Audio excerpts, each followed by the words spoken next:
technical issues, I think. There we go. There is Yes, my a live dog. Nabil. How are you doing? Okay. Hold on. Yeah, Let me sorry. just Just put on my fixing out earphones and we'll get started. we'll push that shit out the way. All right. Okay, sounds good. Sounds good. Let me make sure we're streaming everywhere and then we will get started. If you are in the chat room and you see and hear us clearly, please say hello and I will know we are good to go. Okay.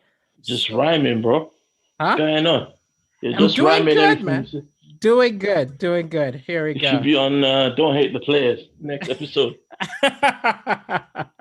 Exactly, exactly. I'm just checking that we're streaming on all platforms. Confirm that we are on, because this is the first time I'm doing it via Zoom. So I just want to make sure we're not just talking to ourselves. Okay, here we go. Check this out. Check this out. Okay, I think we're good. I think we're good. Okay, so ladies and gentlemen, welcome to the CoronaCast Comedy Show. Here with me, Daliso Chaponda. Today, special episode. I have got a guest, the very hilarious Nabil Abdulrashid. Probably my secret reason for having this show is so that you can all see we are two separate human beings. Oh man. I rang Nabil around.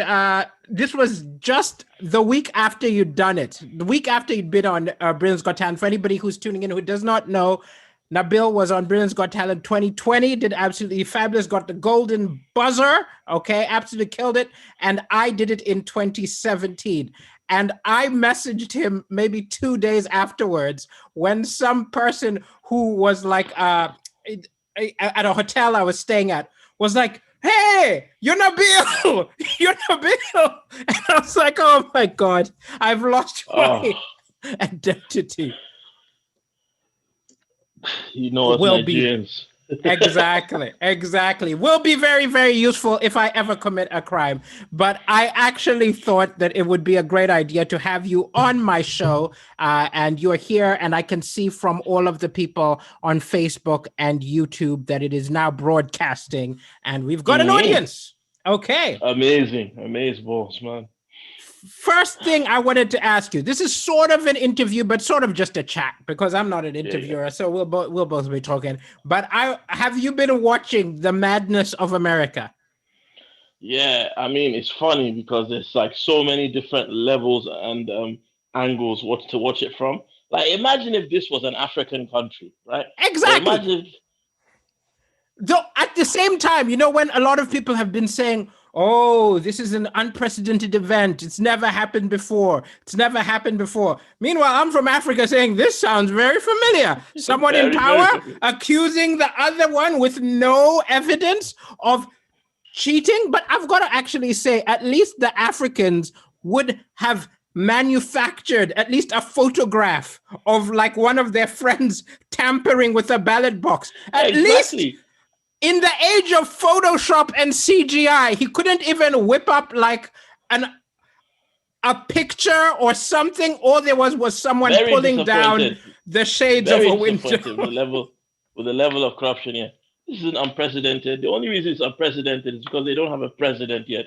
Well, listen, when the guy came out, do you see that guy with the beer, barbecue, and freedom T-shirt? Come on, I have not seen this. Democrats are stealing the election. Everybody thought it was Keith Lemon. Like it worries me.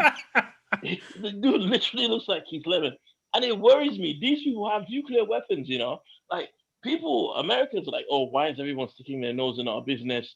Why is everyone sticking their nose in our business?" I'm like, because we want to know who's going to be operating the drone strikes for the next 4 years. It's very important. It is very important. It's like if this was the Tanzanian election, okay, if this was the Malawian election, it wouldn't matter because the most that a bad president does is, I don't know, rise the price of macadamia nuts. But this is way too important. I've actually always felt if you have nuclear weapons, the whole world should be able to make a vote for your election. Yeah, absolutely. And it's that's and can you imagine if Donald Trump wins this in the end? It's still no good because still no good. It's gonna be an angrier Donald Trump than normal. So what? You thought you could get rid of me? Now I'm gonna show you. You know. So I mean, I already tweeted. I mean, as a comedian as well, watching this, I'm in two minds because one mind, I want all the free material that Donald Trump gives us, but then on the other, I want to work in America, and it's easier to get a visa once Donald Trump is gone. Once he's So it's gone. like, what do we do? Oh, also, you've got to understand, after he's gone, even if he's not present, he's still going to be giving us material every week. Because you think True. he's going to go quiet. You think he's All going the to go conspiracy theories respectful. is going to come out Oh, with. he's just going to go nuts. He's going to become like a rival to Alex Jones, just The streaming out his QAnon guys are conspiracy going to series. go crazy. Exactly. WW1GWA. So let me see what other questions we've got in the house. So we've got a bunch of people saying hello, Hydrenalin and Sarah Hall, and all of these people saying hello to Daliso and Nabil. Cold Fire K Elder, who I think is a comedian, his dream is to share a stage with us. Greetings from South Africa. Oh, very interesting, says somebody. Somebody has asked you to translate the picture behind you. Nabil? Which one? That there's a picture with some Arabic writing, it looks like. Does it say something? Maybe it doesn't. Well, people are asking what it means. I don't know what it means. Does it mean? I don't know. I think he's Would I stick a picture in a video I'm doing that has a meaning? Would I do something like that? I think you would. I think it means somebody. Okay, clearly Nabil's not telling me. Those of you who are watching, who can translate, someone translate. Tell me what his picture means. Okay, let's move on to the next questions. A lot of questions, actually. I got around 30 different people asking various questions about BGT, right? Most of the questions. And I figured, yeah, of course, I've that's kind where of they know me from. them. Exactly. I've just kind of tried to boil them down. So the first one was a question to both of us, but I'll ask you first. What was your reaction to getting the golden buzzer?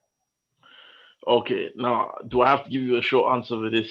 You can take as long as you want. I mean, you've got kids. You're the one with the deadline. Oh, they're asleep, man. They're asleep. Take as long as you like. Explain. So, as a fellow, like, we're not like Instagrammers, or we're comics, who've been on the road doing shows, gigs, all kinds of stuff. So, as a comic that's been going now for about 11 years, the amount of doors that have been closed in one's face, or the amount of TV show pilots we do that don't get commissioned, and the amount of meetings we have with agents and nothing comes through. When I went on stage, I took frustration from all that kind of stuff. Yeah. All the competitions I've done where I was clearly the winner, but the judges gave it to someone else. People who don't know, there's comedy competitions, and a lot of the time you perform, and judges will decide who wins instead of the audience. So I've done shows where I was the best act according to the audience, and the judges gave it to someone else. So I had all that frustration, that energy, and then also my natural anxiety going on stage. And I was so jaded and frustrated by comedy that, one second, let me just help my wife put her. Okay. This is an intermission. Family. Yeah. This is some family moments. I was so jaded by my experiences as a comic that even after storming the gig, and I told you, this because you know how the editing process works. People watching my audition don't see just how well I did. I would say my audition was stronger than my semi-final and my final, in my opinion. But anyway, the audition, I smashed it. I got like 3 standing ovations in a space of about 7 minutes. I had to tell them to sit down. I had an amazing gig. They had to stop recording backstage because the audience was making too much noise, right? The facts, I can prove it with a screenshot from one of the workers. But I still didn't think that I would go through because that's my experience with comedy. So like when Alicia hit the golden buzzer, I turned around and the X on stage looked red. It didn't look gold. No! So I'm like, you mother... I turned around like angrily, and then you notice in the slow motion, I start to see the confetti come down. I'm like, that is astonishing. I did. And like all the frustration of the stuff I was talking to you about, all the stuff that I was angry about, all of that stuff, like all that emotion just got let out. I'm a bit of a meathead, as you know. So that there was my equivalent of crying. Yes. No. I fully So understand. No, in fact, I'm one proper of like the meltdown. few people in the world who's had that experience because mine was Yeah. similar, but from a different angle. My different angle was I went on expecting nothing. So I went on thinking I'll get a video which I can use to get corporates, right? I did not expect to go through. I just wanted a professional video. So when it happened, I was like, and the one thing I would change if I could go back is I'm just smiling like an idiot. I'm smiling like a goofy idiot for the whole time. And every time I watch it, I'm like, why are you smiling so much, man? But you can't prepare for that. It's You such a can't. surge of emotion. Yeah. It's such a surge of emotion. And like people who don't work in the arts and entertainment will never, for the only kind of people who understand the feeling that we got from our golden buzzers, the people who play sports on a competitive level, like Yes. boxers or football players, and you've just won a game after all that like sweat and toilet. And like, in fact, winning a game isn't the same. It's like you just won a trophy or a Championship. medal. Yeah, exactly. Yeah, that's how you feel because at that moment you know that my career is going to change. Yeah. And the thing is, as soon as I did that, I mean, I didn't know COVID was gonna happen and all that kind of stuff, but I knew this can't be taken away. This video is gonna go online, and it's always gonna be It's there, always got to be there. and In people fact, across the world are gonna. Rui Fernando says you Nabil made the Cristiano Ronaldo goal move right there, right? I don't even watch football, but okay. But okay. No, it's very true. It's very, very true. Then Yeah. another BGT question of them, I whittled them down to the most interesting one. Someone asked, Mhm. other than getting the golden buzzer, right? What is the best thing that happened during or after getting it? That's a good question. It's a very What's good the best question. thing? I mean, obviously, getting through to the semi-final was great because, as you know, I took a different route when I did the semi-final. Again, those who are watching our Canadians will appreciate this more because a lot of people don't understand the process. Now, a lot of Canadians, and I'm not talking to you, I'm talking to your audience Yeah. because you already know. A lot of Canadians, or most Canadians, have, especially if they've been going as long as guys like me and you, they have a backlog of jokes that they know will work In because they've fact, done. I want to explain to them, look, okay, if you watch the set which I did every round of BGT, I did maybe one new joke, okay? I was doing tried and tested jokes, which I had done 500 times in lots of comedy clubs, so I knew they were funny. What this crazy maniac over here did is he wrote a whole new set of new jokes. I was like, what is going on? That is a gangster move right there. That is absolutely, and about the most controversial stuff. Like, I talk about race. People always don't understand. They're like, well, you talk about race too, but you don't understand. I talk, it's hidden in my jokes. So I'm talking about a party, and hidden underneath is some comments on race. Yeah. And I kind of sneak it on you. You went balls out in your face. Balls. I still can't believe some of the stuff you said. I was cheering, and I was cheering, but I was also like, I can't believe this guy's saying this stuff. I can't believe it either. I was like, what? They really let me say that? Yes. Because you have to go through the commissioners and stuff like that. So when I was doing that, I just thought this situation. My thought process was this, right? We've just come out of a lockdown, right? And again, me and you are similar in that we like to stay current, and I think I have this, and I think you have this too, where we like to challenge ourselves as Yes. comics. We want to, and I just thought, the world has changed. It's not like, oh, it was a small thing that delayed us. The whole world has changed. So, what kind of a topical comedian would I be if I went on stage and didn't do jokes about what's happening? And also, this will be my chance to do I'm the first, right? There's loads of comedians now doing, or well, not right now, but afterwards, doing Corona jokes, lockdown jokes, and things like that. But I'm the guy that done it on TV. That's entirely and that was correct. my opportunity to be the guy Yes, that did yes, it on yes, TV. yes. And I didn't even realize, like, I thought the set wasn't controversial enough when I wrote it. I thought this is really lightweight stuff, big nasty. This is proper Nabil stuff. But you know what? This should work. I And then see they lots of almost comments saying Sam Mark says Ofcom definitely loved you, Nabil. Someone thought you were I the just only boosted my act. thought. Some person called Matty says you're the act who they loved the most this year, and they wish you had won. All love here. Sean Alexander also says he kept people employed at Ofcom. Yeah, I was just there to help the economy. I was Yes, just there yes, to yes. help. I mean, that's it's Keynes in economics. Keynes was a German economist who kept the German economy alive because he came up with the idea that if you want to keep jobs, if you want to stimulate an economy, you don't need outside money coming in. All you have to do is pay one group of people to dig a hole, and then the other group of people to fill the same hole that was dug. Oh, very intelligent. Yeah. Yeah. So Keynesian economics, you just create the complaints, which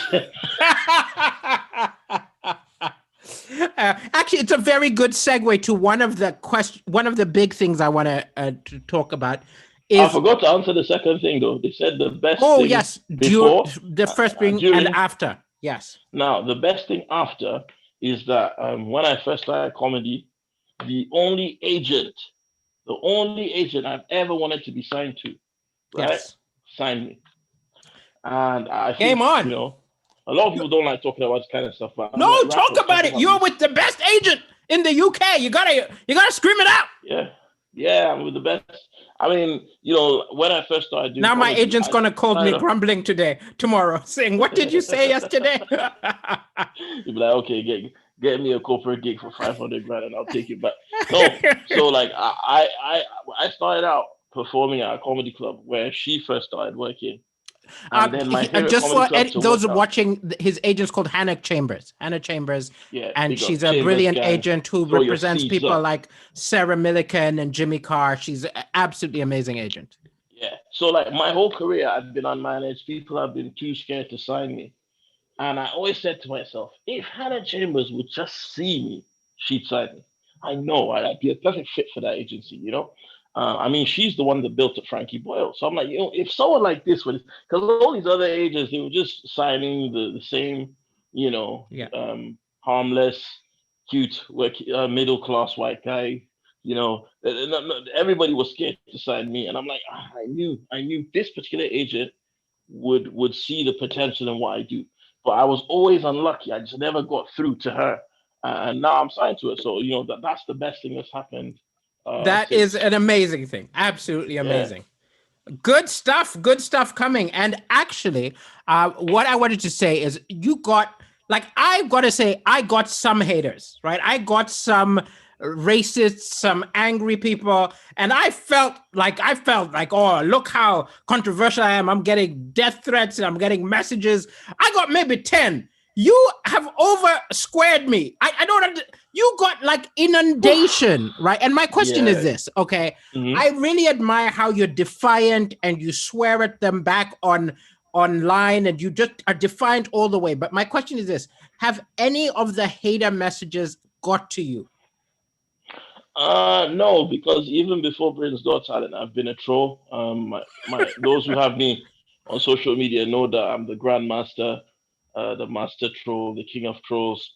I only retired from trolling last year because my wife just wouldn't stop lecturing me about it. But like, I've had haters and I've driven some of them to madness. Like even Yeah. now, what you see on Twitter. I mean, you've had me on Facebook for a little while, but like people don't realize what they see on Twitter is very, very tame. I used to be a Right. savage.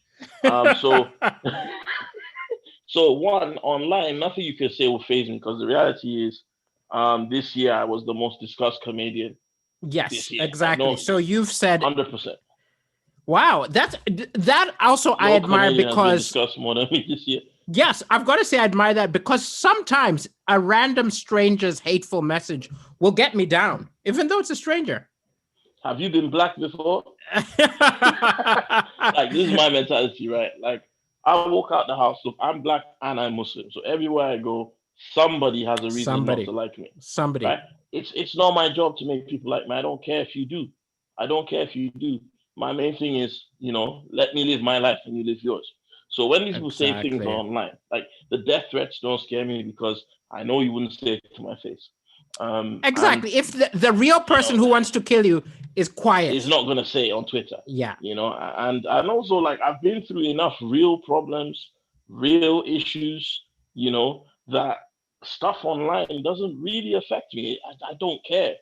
And if anything, these people don't realize the haters actually were my best promotion, because a lot of people who don't even watch Britain's Got Talent got attracted to see what it was that these people hate. Because that these thing is, people when hate. exactly, like, it's Muhammad Ali knew about this, Floyd Mayweather knew about this, Jack Johnson before the, if you're a boxer and people pay to see you lose, you're still getting that money. That's Hate money is exactly still right. good money. Hate money is Money is still very good one of the money, great. actually. It's Yeah. very good money. And if people hate you, all they do is make your fans more passionate, and they draw attention, because people who hate the people who hate you like you. This is very So like, true. I don't even. How many people will tweet at me saying, "Oh, I don't even watch Britain's Got Talent, but I want to see who's got all the gammons angry." It's entirely true. A lot of people, I saw you had a lot of people saying, I'm tuning in this year. And the other brilliant like, thing about that is those are the people who end up buying tickets. Yes. So and the thing is, like, nobody had the jump in social media and profile that I did this year. Definitely not. None of them, even the winner. I'm the prize and whatnot. I don't know what kind of contract whether he's locked into now. But like, he's probably got his responsibilities, and that's him. But he won the money, fair play, big up John Courtney. But for me, what I've got, I think potentially is worth more. Yeah. Because most of the people who followed me are going to be fans. They're going to keep on following. I can only build on it. And the profile jump and everything, like the doors that it's open, these are things that will benefit me in the long run. And I owe that to the haters. Exactly. And also the haters, despite themselves, they're going to tune in. Whatever you do next, they're tuning in. I'm going to be hyper. Like, any TV show now like that will have me on as a guest knows that they're going to have a spike in ratings just because of the angry people. That's exactly right. But also, though, I've got a question. So a lot of people, their big thing to you was, we don't want to hear about race. It's an entertainment.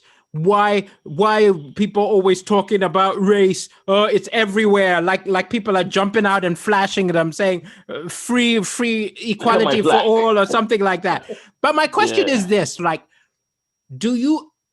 why do you think it's important to keep talking about these things? I mean, what I'll say is this, right? So when people go like riot, like Brixton riots, the riots in Newark, riots in Chicago, riots in Birmingham, riots in Tottenham, and things like that, they complain and say, why don't you protest peacefully? Dancing is peaceful protest. Singing is peaceful protest. Exactly. And nothing is more peaceful than comedy. Comedy is peaceful protest. That is our peaceful protest. And they're like, oh, why don't black entertainers use their platforms for something positive? Well, I'm a black entertainer. I was given a platform and I used it for something positive, peacefully, and they're still complaining. By the way, Black Lives Matter. Awesome. Excellent. No. That is a brilliant answer. AV Iyer and several other people in the chat are saying, you should have won, BGT, man. You should have won. You've got a lot of fans who are watching, okay? I will say the one thing which I also admire is you don't just talk about race. You spoke about religion, right? Which is often a very controversial subject. And also, what's interesting is you are able to talk about religion without offending or hurting anybody, right? Now, there are people who have done, religion. I mean, let me put it this way. People of the religion of which you're speaking, right? Yeah. Because there are people who will make fun of a religion and antagonize that religion, right? While you were doing jokes about Islam, and all I saw is delight, people cheering and loving the fact that you're talking about it. How do you, one, do you even consider it? But how do you make sure your jokes about faith are celebratory as opposed to, yeah. Well, I think for me that's easy because I am a Muslim. I wake up in the morning a Muslim. It's not something like I'm not gonna name names, but a lot of the Muslim comedians that we see use that identity as a way to get tokenism. It's not something that's important. And I say that because I know them personally. I know who you're talking about too. Yeah, there's a few of them. Yes. It's not something that is important to them in their day-to-day life or that they take serious or love or hold dear. Whereas for me, I was born a Muslim and I'll die a Muslim. So, I will never say anything to insult my faith, but also by extension, my faith teaches me to respect other people's religions, contrary to what people might think. And because of that, I value because I know what my religion does for me. And I would absolutely hate to make anyone feel hurt or insult what's held dear to anyone else. So when I do these jokes, a lot of the time, another thing is I don't do jokes about anything I don't know about. That helps a lot. So, for example, if I were to do jokes about Christians, not Christianity, Christians, it would be based on knowledge. They wouldn't be able to deny what. In fact, the trick for me is to know so much about something that they know that there's no way I'm a bigot. So, for Yes. example, different example, but like I do a lot of shows in front of Asian crowds, like Indian crowds and whatnot, and I have jokes about them. I make fun of them to their faces in their language. So what that means is they're like, okay, he can't be, you see, he knows so much about our culture and knows so much of our language. There's no way that he's not spending all his time around people like us. So it's not racist. Kind of like Yes. how Gary Owen can do jokes about black people, but you can tell he's probably trailer trash and grew up around You a can bunch of tell. black people. I think there's You can just tell. I think there's a lot of that. If they feel you are one of them, if we feel like, because I do Mhm. jokes about Christianity, and again, I've done them in a church. I've never offended a Christian person because I grew up with the faith. I know the line. And I think also people know your intention, right? In that you can always tell when a comedian is coming from a hateful place or an angry place when they're criticizing. So I think I just thought it was very important to bring up because all you see online is these people going on about, oh, you can't tell jokes about Islam. And I'm like, Nabil was doing it, no problem, right? You just can't be a dick, right? You know what I mean? Like, I mean, these are the same guys that get angry because they can't say the N word. I'm like, didn't your ancestors say enough? You can't exactly do right. jokes about. You're saying you can't do jokes. So aren't there enough anti-Muslim jokes? It's been done to death, Yes, literally. So, exactly. like, why do you want to go there? Why do you want to do it for? I don't get it. Oh, you can't even do jokes about women anymore. Well, if you look at historically, there's more jokes from men about women than there are the other way around. So I And they're don't know. all on YouTube. If they're feeling lonely and they feel they want to listen to this material, it's all there. They Just can go and watch Google that. Bernard Manning. You can find a lot of entertainment for yourself. Key point. You know what? All these comedians who complain about how comedy has gone mad with the whole PC thing, and you know what they all have in common? They used to be funny. Yeah. And they don't know how they don't know how to do it without that stuff. Yeah, they can't. They can't. They can only get like flipping national front pubs and things like that. For me as well, if you can't do the joke, like I used to run you. You came down, we had you down. It wasn't a busy night, sorry. But on the night that we had but you came down, you saw the comedy club I was running in Norbury in South London, right? Now, Yes. here's the funny observation I made, right? Now, as black comedians doing the mainstream, we constantly go into clubs and like the audience will be like 90% white if it's very like there'll be 10% of minorities in there Yeah. if it's a mixed night. But generally it's like 95 to 99% white. And we don't complain. We just go on and we do our thing. Now, my club when it was packed would be 60-40, right? Maybe it'll be 60-40 or 50-50 split between white and other, right? So we'd have Asians in there, Arabs, black people, white people, so on. It was a real mix. And a lot of white comedians from the circuit, whenever they turned up to our comedy club, they looked terrified, right? They Yeah. looked terrified. And I'm like, you're not even fully experiencing what I experience when I come and play your rooms. But you see, they see 20 black people sitting in the front row and everyone else is white and they still feel scared. Only a handful of white comedians performed our night and felt comfortable. And those were all the ones that probably grew up in inner city London and had black friends in real life. I remember when I started doing comedy, there was a competition and there was a whole bunch of comedians from up north, all white. And they used to do all these jokes about Muslims, really vile jokes about Muslims, right? And I was like, okay. Semi-final for the competition came, and I messaged a couple of my friends or fans on Facebook, right? And I said, I've got a show and they all turned up. Muslims, the whole front row was beards Oh, and hijabs, right. right? So Right. the first guy comes out. Fucking Muslim. Yeah, you're right, mate. Where you from? And the guy's like, Syria, Yemen, Lebanon, Pakistan, Syria. And all these guys came out and were too scared to do their jokes and they bombed. And Yeah. then I came out and did my material and stormed it. And then I'll still go tomorrow in front of an Indian crowd and make fun of Indians.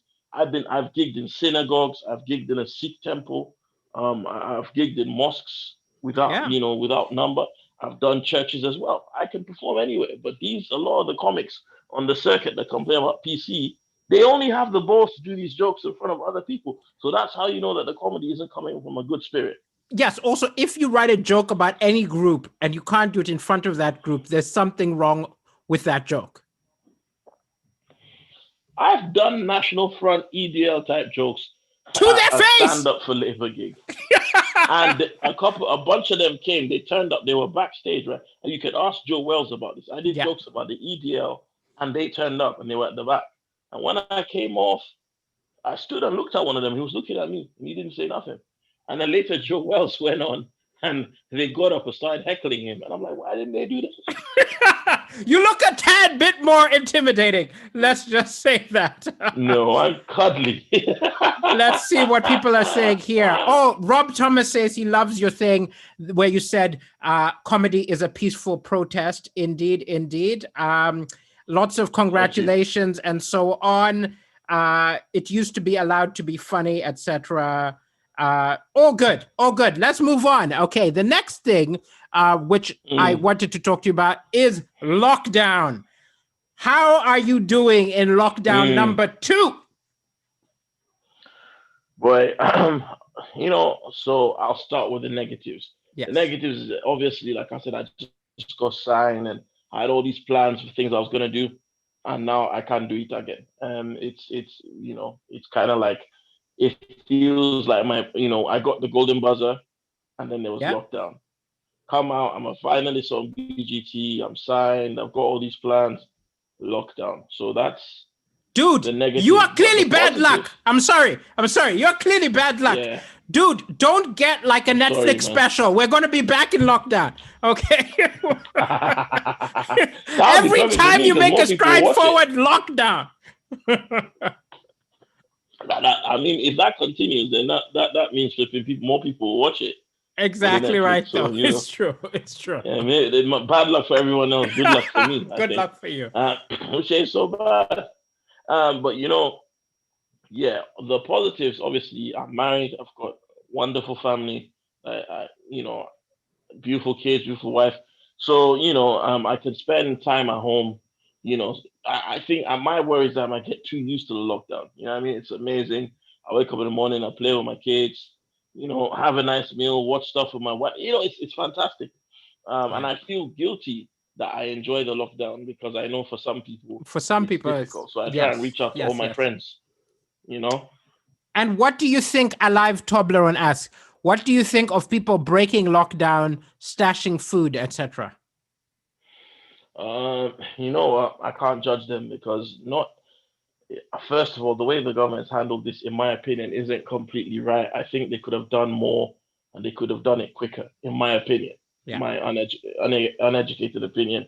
And I also think that, different people are built in different ways. Like maybe like for me, because of my setup, I can handle lockdown. But if I'm agoraphobic, if I'm like claustrophobic and I live in a small flat somewhere Yeah. and I'm lonely and I've got depression and I've got no one around me, of course I'm gonna break the lockdown. Yeah. It's gonna happen. People, and then people panic, people have anxiety, people react to these things differently, and I don't think the government has done its best to support people with mental health issues going through the lockdown. And then there's the disparity in what the government does and what we're expected to do, and it's no different from any country that you call third world, right? Of So course. clay pigeon shooting, 30 of them could go out, Yeah. but Also, a family. the restaurants around the House of Commons, they're still open and things like that. Yeah, but then you look at situations like, for example, they said no family meetings or families larger than six. Do you know how many Arab families, how many African families, how many Eastern European households that this affected? You Yeah. know, a family of six is not a big family at all. A Somali family, a Nigerian, it's not a big family. So now, you've got cultures where it's important for people to meet and see each other. We didn't even have Eid. They didn't allow us to have Eid. They spent all this time demonizing Muslims about how we're going to meet up for Eid and spread Corona, and it will be halal Corona, which is far more brutal, right? But now these guys are saying Christmas, a day when more people go out, is going to be okay. Right, there's less Muslims in the UK than anyone else. Like Jews there's less Jews than us and less Sikhs. But like our holiday would not have spread more corona than what's gonna happen when people come out for Christmas. They only care about money. People spend money in Christmas and go into They debt. do. People are Yeah. already broke, but they're just thinking about. So it's frustrating, but I can't judge people. It's Man. frustrating, but yeah, you understand. You definitely I understand. understand, yeah. And here we go. And then we've got how this is I don't even know if we want to do this question. Okay, I'm going to ignore that one, and I'll ask you later. What was it? No, someone says, how do you deal with extremism or fanaticism, especially from your own faith? Do they know that separating line between belief and just comedy? They're asking me, how do I deal with extremism? I'm not an extremist. Exactly. It's the thing. It's just like you don't and deal. I don't think ISIS is listening to my material. I think they're busy. Yes, exactly. So, I always feel, because it's a hard thing to talk, but preoccupied. In every group you are in, right? There's going to be extremists. If you're a man, if you are black, if you're any religion, they're going to be members of the same group who are insane, right? And who are the worst elements of it. So I, as a man, do not identify with a rapist, right? I, as a Christian, MGTOW. Would not identify with a member of the KKK, right? There are always these, and I don't know how you said, how do I deal with it? If I ever had to deal with it, but I've not in my life currently come across. If I ever had to deal with an extremist, I probably need some kind of weapon. Yes. Yes. I would advise you to get some tactical training, and this is some hand-to-hand combat training as well. I don't think comedy would work. Exactly right. Now, I do have a barber. I have a barber who I think is an extremist, okay? I have a barber who hates white people, right? But my God, he's a good barber. He's really good. But he hates them, but I don't mean like hate. I mean like he's planning the revolution. Like literally. He already has a bunch of blades around him. So exactly. He's cutting your hair and he's telling you his plans and he's telling you all sorts, and he believes every conspiracy he's ever heard. So I think he's the only possible extremist I've ever met. And even him, he's all talk. You can't argue with him because he's got a razor. You know what I mean? He's got a razor. What you gonna do? As well. Like, what you gonna do? But what is funny is everybody lets him talk. Everyone in the barbershop just sits and nods. Because man, he's an old man. He's the old wise man. You're not going to argue with this guy. He's a great barber. And also he's all talk, right? We don't actually see him going out and getting a machete and going. But I've never met an actual. But what is irritating though sometimes is having to I get called. You probably are going to start getting these calls. Whenever I've someone already been getting them. who's one of the worst example of your group, you get called and say, hey, come on the radio and talk about this. And you're like, wait, how do I represent what's this person? Anytime anything bad happens in Africa, I get the call, right? I remember I got the call when Mugabe was kicked out of power. I'm not Zimbabwean, right? Now I needed the money, so I took it, right? But at the same time, in my head, I was like, I'm not Zimbabwean. I'm Malawian. It's a totally different situation, but you are gonna get the call every time there's something Islamic in the news. Every time. I remember when Lee Rigby was killed. Brutal. But obviously, we do not support that. But it's horrible. Yes. They called me about it. I'm like, to ask me why I think. I'm like, I wasn't even there. Like it's like they Googled black Muslim and I just came up. And then they ask you. And the hard thing is, nowadays I often say no because I don't want to represent all blackness. Because you can never get the answer right. There's going to be one group that's angry with you. I almost got canceled, man. I almost got canceled for not being offended at Lord Sugar's joke about the looky man. The looky man. I was canceled I was almost kicked out of the island by Black Twitter. And I was just like, what did I do? You were going to become an other. Exactly. And sometimes it's just not worth it. It's not worth it. Actually, tell a lie. I'll say my biggest triumph from BGT was that Black Twitter co-signed me. Oh, co-signed you hardcore. Hardcore. I'm heavily supported by Black Twitter. I'm like, wow, this is amazing. If I could have a superpower, I would want the power to control Black Twitter and K-pop fans on Twitter. K-pop fans are a force for change. I love them. It's absolutely amazing. I got to thank them for the good work they did with All Lives Matter. Every time someone tweeted hashtag All Lives Matter, K-pop fans sprung into action and just spammed them like crazy. I love how they say something and then they just leave a GIF that's completely unrelated. And it's some like effeminate Korean guy just going. It's like, nuclear weapons shouldn't be. And then there's just someone just going. Oh, no. Rui Fernandez, we aren't upset by the sensitive question. I just didn't know if you wanted to answer it. But it's totally fine. You're a fan. We know you're a fan. You weren't trying to stir up stuff. I know you were just curious. Okay. Manchester Lowry, buy your ticket. Sorry. Go. Yes, we've got two more questions. So this one sort of overlaps something we've talked about, but since now you're famous, right? You're famous, right? Am I? I know because of lockdown, you don't realize, but you're famous now. People know who you are, right? Now, it might not be, it's not Tom Cruise level fame, you're famous, right? So what's the biggest change since fame? Honestly? Yes. The biggest change? I can't just jump on the tram anymore without touching my Oyster card. Yeah.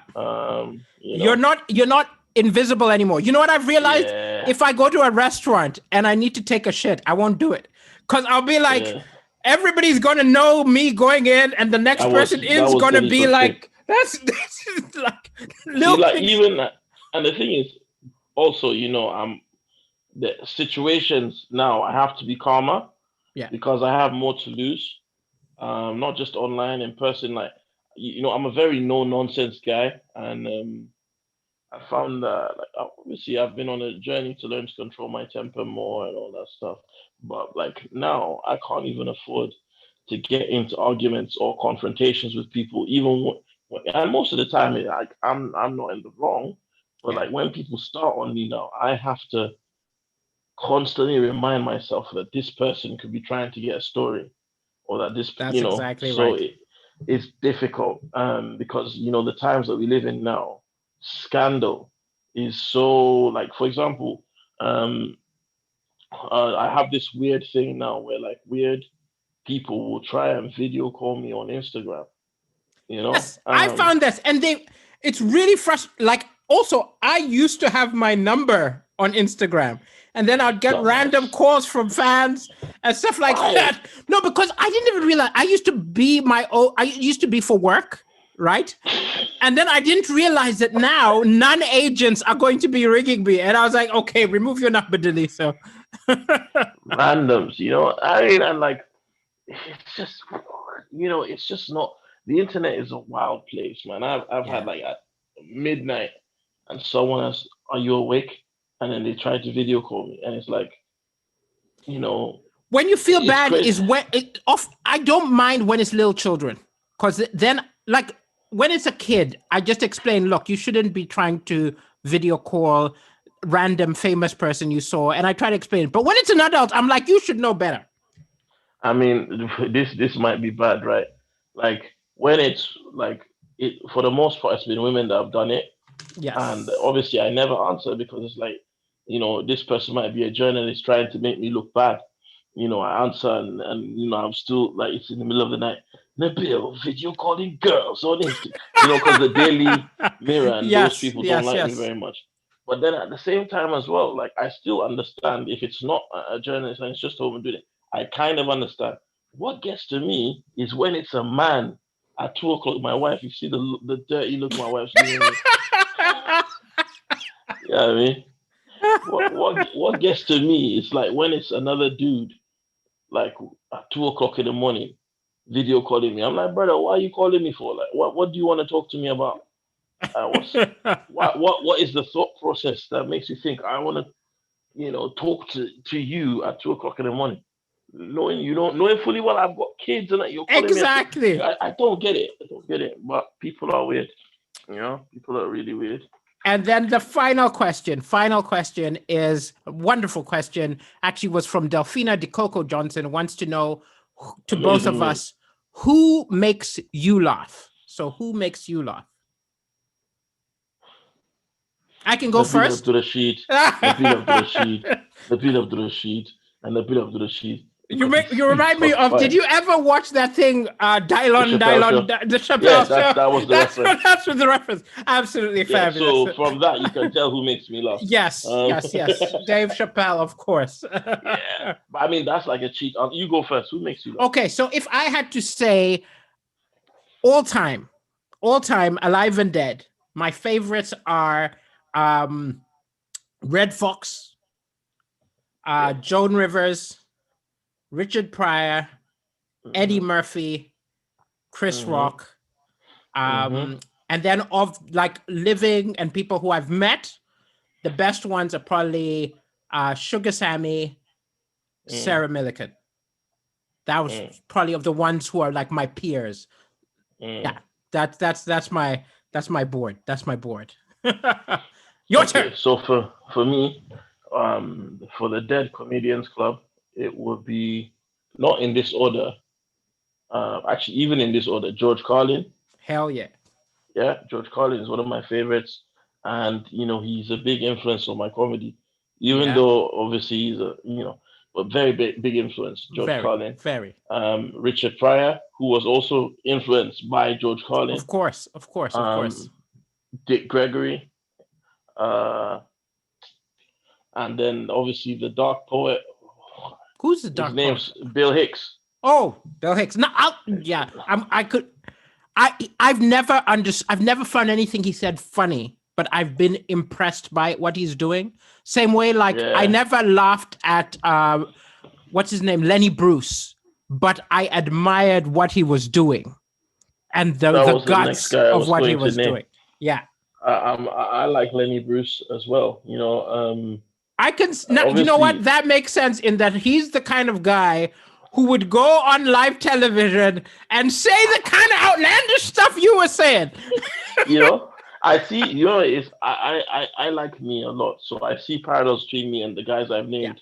Yeah. I I can see like that. Patrice O'Neill is another one. He's I don't even think of him as a dead comic because he's still Yes. so Oh, recent. he's So still very Patrice recent. O'Neill. Amazing. I Patrice was mean, astonishing.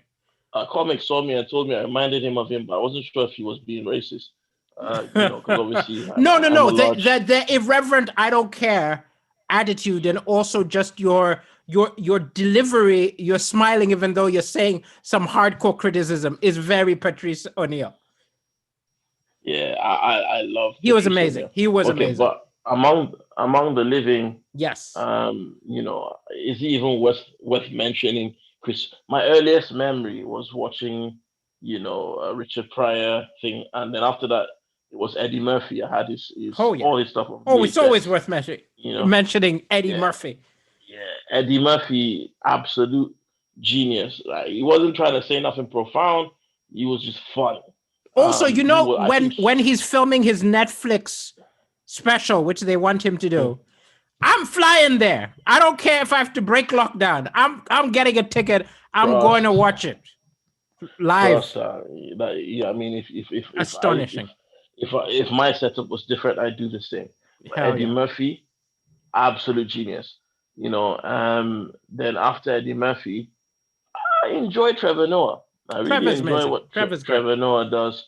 I'll tell you a story. Um, Actually, I did a month of shows with Trevor in Cape Town, and it was oh very wow, humbling. It was very humbling. I got to tell you, the this brother's man just naturally was talented. too funny.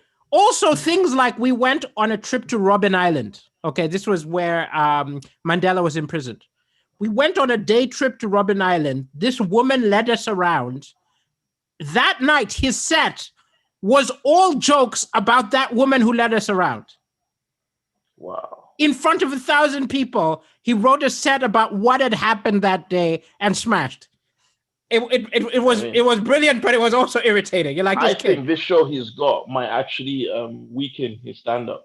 Oh, yes. I think Because, because Trevor Noah, South Africa, fresh from South Africa, Trevor Noah, yeah, unstoppable. Like that unstoppable. guy. And I think It's My Culture, I think, was his best show. It was Yeah, astonishing. Astonishing. it's my culture, and then also Daywalker was good too. Daywalker So was like, brilliant. Daywalker was the one you know, which brought him. Excellent. So we're at yeah. about time to wrap up. So do you have anything to plug, anything to mention, or where do people go to follow you? My first big show. I mean, go to follow me on Instagram. It's man like Nab. So man like and then NABZ. Okay. And actually, if you know my name Nabil Abdulrashid, just Google it and everything comes up. I'm on everything. Awesome. Um, Also, where else? My first big date confirmed is the 5th of February at the Manchester Lowry. I'm also Wonderful. confirming tour dates as well. And I forgot to mention another one of my favorite comics that's alive right now is you. Oh, awesome. Thank you. This is good. This is very good. Awesome. And you all know Corona Cast Comedy here every day while the coronavirus is still going. It's been a delight and a pleasure to have the brilliant Nabil Abdulrashid in the house. Watch his stuff. Lots of big things coming your way. I can't even be a spoiler and tell you some of the stuff that he's got cooking, but I look forward to watching all of that stuff as life resumes. Thank you so much. I will be back tomorrow. Thank you, W. Oh, I won't be back tomorrow. It's the weekend tomorrow. I'll be back on Monday. So thank you so much, everybody, for watching and tuning in. And ciao. Bye. Peace, K. Peace.